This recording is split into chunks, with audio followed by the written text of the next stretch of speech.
Hola a todos. El Banco Central de la República Dominicana tiene entre sus funciones cuantificar la inflación. Pero, ¿qué es la inflación? ¿Cómo se mide? ¿Por qué a algunos nos parece que la inflación reportada por el banco no se corresponde con los precios de algunas cosas que compramos? ¿Cómo nos afecta una inflación muy alta, pero por otro lado, es conveniente una inflación cero o una inflación negativa? Veremos estos y otros asuntos con la directora del Departamento de Cuentas Nacionales y Estadísticas Económicas del Banco Central, Elina Rosario. Elina Rosario es graduada en Economía con especialización en Matemáticas y maestría en Economía Aplicada y desde mayo del año 2019 es directora del Departamento de Cuentas Nacionales y Estadísticas Económicas del Banco Central de la República Dominicana, un departamento que compila, entre otras cosas, la actividad económica, la fuerza laboral, el flujo turístico y el índice de precios al consumidor, tema que precisamente nos interesa en esta ocasión. Bienvenida, Elina. Muchas gracias, señor Luis Martín. Pues te propongo que comencemos definiendo lo que es inflación. La inflación, como todo el mundo la conoce, es un indicador bastante importante para la toma de decisiones, por lo que es bastante válido que empecemos por ahí para orientar a la audiencia de qué se trata. Este es un indicador que refleja el cambio de los precios que se producen en una economía en un periodo determinado, atendiendo a una canasta de bienes y servicios que consume habitualmente una familia dominicana. Esto parte básicamente de lo que estas familias consumen en mayor frecuencia y cantidad y satisface sus necesidades cotidianas. En palabras llanas, para el entendimiento, la inflación nos permite cuantificar cómo han variado los precios en la economía y por consiguiente si se requiere de más recursos o menos recursos para comprar los bienes y servicios que satisfacen las necesidades de estas familias a lo largo de un periodo determinado. ¿Y cómo se mide? ¿De dónde sale esa cifra que el Banco Central a través de tu departamento da a conocer mensualmente?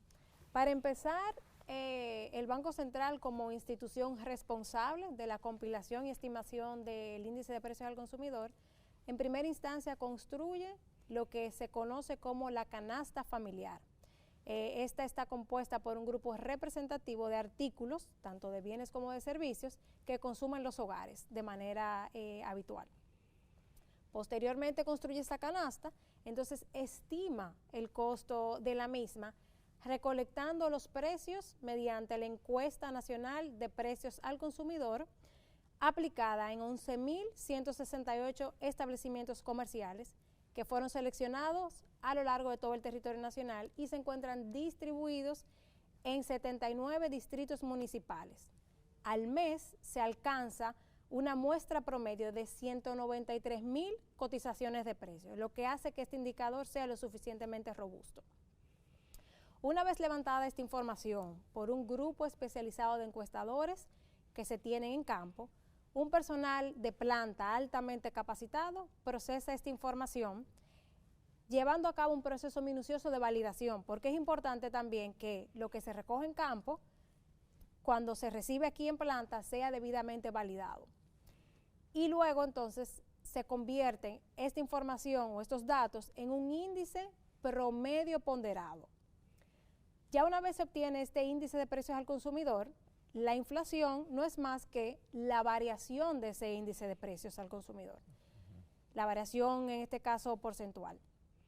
Es importante destacar que el análisis de la inflación se puede ver desde una óptica mensual, es decir, la comparación de lo que pasa en un mes con respecto al mes anterior, o se puede ver anual, que es comparar lo que ha pasado en un año con respecto al año inmediatamente anterior.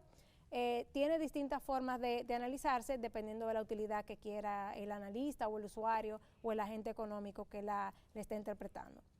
Es muy importante destacar que el sistema que se utiliza en la República Dominicana para calcular el IPC se basa en el manual que preparan los organismos internacionales especializados en la materia. En este caso, el manual vigente fue preparado por el Fondo Monetario Internacional, la Organización para la Cooperación y el Desarrollo Económico OCDE, el Banco Mundial, la Oficina de Estadística de las Comunidades Europeas, entre otras instituciones especializadas.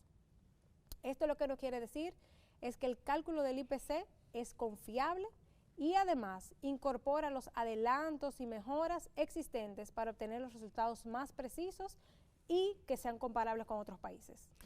Mencionaste canasta familiar, un término que ya es de uso de los medios de comunicación y del público.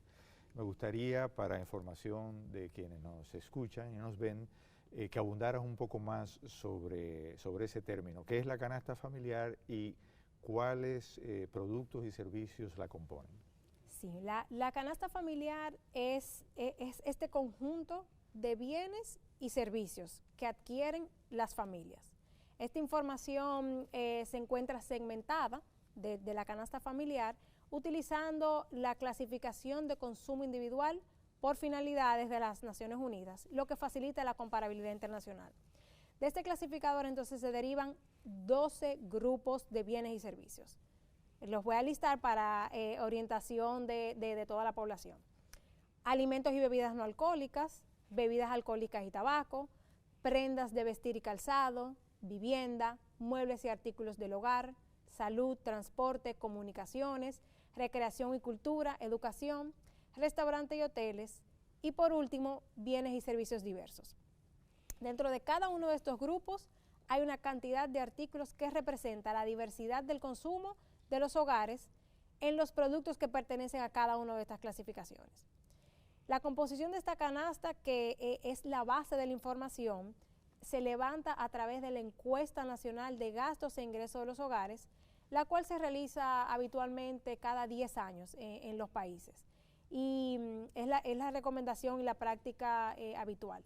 Esto permite conocer la distribución del gasto del hogar, en este caso del dominicano, y la última versión que se levantó por parte del Banco Central fue en el año 2018. Y esta es la información base que permitió la construcción de esta canasta familiar que sustenta el índice de precios al consumidor. Elina, ya nos has explicado qué es la inflación, cómo se mide y además nos has hablado de la canasta familiar, qué es y cuáles elementos la componen. Ahora me gustaría que pasáramos a los efectos de la inflación. Por ejemplo, ¿cómo afecta una inflación alta a las personas, a los comercios, a las empresas? Cuando nos referimos a una inflación alta, estamos hablando de que el nivel de precios en la economía ha aumentado.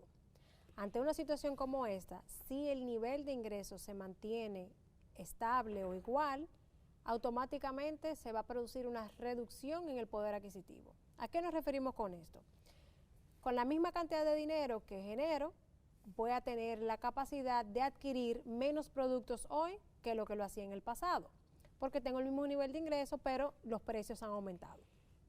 Por lo tanto, ante un nivel de precios inestable, los consumidores y las empresas no podrán identificar claramente las variaciones de precios, lo que les va a dificultar la toma de decisiones adecuadas entre consumir y ahorrar para los consumidores o entre contratar empleados o invertir para el caso de las empresas. Otro efecto de una inflación muy alta es que eleva el nivel de incertidumbre en la economía, lo cual puede desestimular la inversión productiva.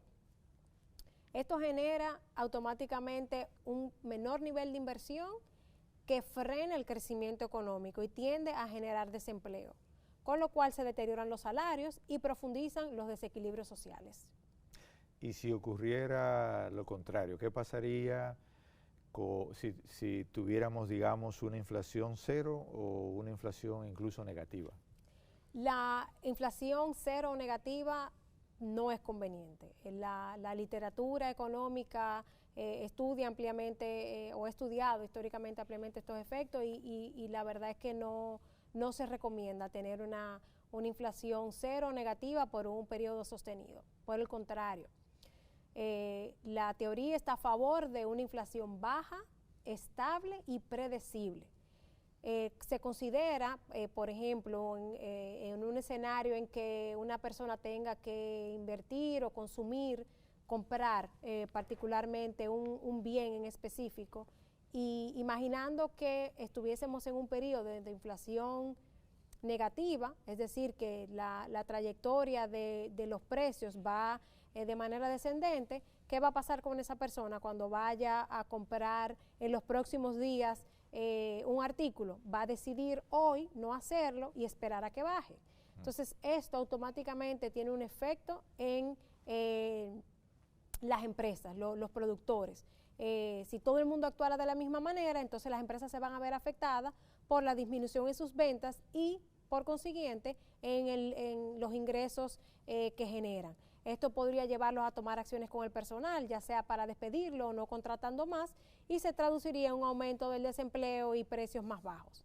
En resumen, la caída prolongada de precios puede convertirse en un círculo vicioso que afecta a la economía de manera negativa y provoca una desaceleración. Ahora, Elina, me hago portavoz de una pregunta que se hace mucha gente en todo el país. ¿Por qué la inflación de un lugar, digamos por ejemplo el Gran Santo Domingo, es diferente a la inflación de otro lugar, por ejemplo Pedernales? Es una pregunta, como usted dice, que el Banco Central recibe de manera reiterada y creo que es un momento propicio para poder orientar entonces a la población de por qué sucede este efecto. Y quiero aquí detenerme como a hacer una distinción entre lo que es el nivel de precios y la variación de precios, porque en ocasiones tal vez la duda surge porque vemos niveles de precios distintos. Es natural que los bienes producidos en una región sean distintos a los bienes que se comercializan en otro lugar del país, como es el caso de Santo Domingo. Si un rubro agrícola es producido en una provincia del interior del país, cuando viene hacia Santo Domingo, que ya tiene incluso incorporado el factor de los márgenes de transporte y los márgenes comerciales, entonces el nivel de precios es distinto. Ahora bien, la variación del precio también tiende a ser diferente entre una localidad y otra, en el que va a incidir también los patrones de consumo de cada una de las regiones y los niveles de ingreso de las personas que habitan en esta área. Es por esto que el Banco Central presenta la información del índice de precios al consumidor y a su vez de la inflación segregada en las distintas regiones del país y le da seguimiento a los precios utilizando una canasta representativa de cada una de ellas, de las regiones, para que refleje realmente cuáles bienes y servicios son los que se adquieren con mayor frecuencia en cada una de estas zonas, así como cuáles representan un mayor porcentaje del gasto de consumo total de la misma. Todos estos factores que he mencionado al final arrojan niveles de inflación, es decir, de variación de precios que pueden diferir entre las 4 regiones en que está distribuido el territorio nacional. En este caso, como ya mencioné, el Banco Central presenta la información como el Gran Santo Domingo o región Osama o metropolitana, que comprende el Distrito Nacional de la provincia de Santo Domingo, la región Norte o Cibao, la región Sur y la región Este. Otra pregunta relacionada y que también se hace mucha gente cada mes cuando el Banco Central da su cifra de inflación. ¿Por qué la cifra que da el banco no coincide o no se parece con esos precios de productos que compramos en las tiendas, en los supermercados, por ejemplo? Sí, aquí este efecto se da, primero que todo, creo que sería importante recordar que cada persona tiene patrones de consumo distintos, cada persona, cada familia, y cuando, por ejemplo, una persona gasta todo su ingreso en ropa, otra persona lo gasta en viajes, otra persona lo gasta en comida, otra persona sencillamente destina una gran parte de su ingreso a ahorrar. Cada uno de ellos va a percibir la inflación de una manera distinta, debido a que los bienes y servicios que consumen su canasta personal van a evolucionar o a variar de manera distinta en el tiempo.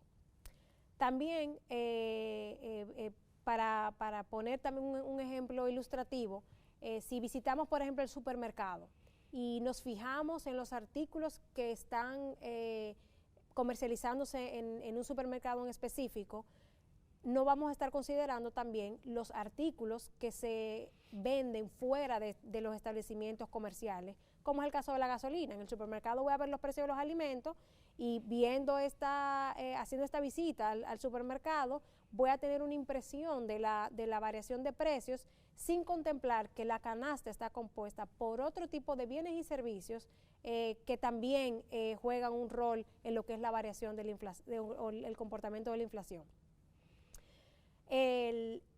Al final de cuentas, es importante entender que la inflación se compone de una canasta que viene a ser un promedio de lo que todas las personas del país consumen.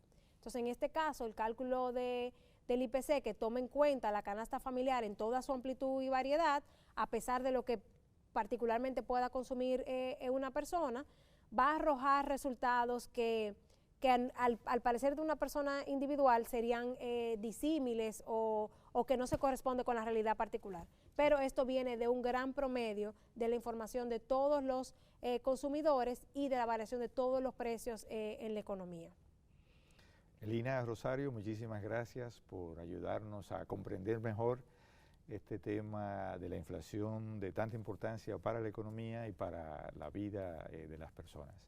Hemos conversado con Elina Rosario, directora del Departamento de Cuentas Nacionales y Estadísticas Económicas del Banco Central de la República Dominicana. A ustedes les agradecemos la atención y les invitamos a buscar más información sobre este tema en la página web del Banco Central www.bancentral.gov.do.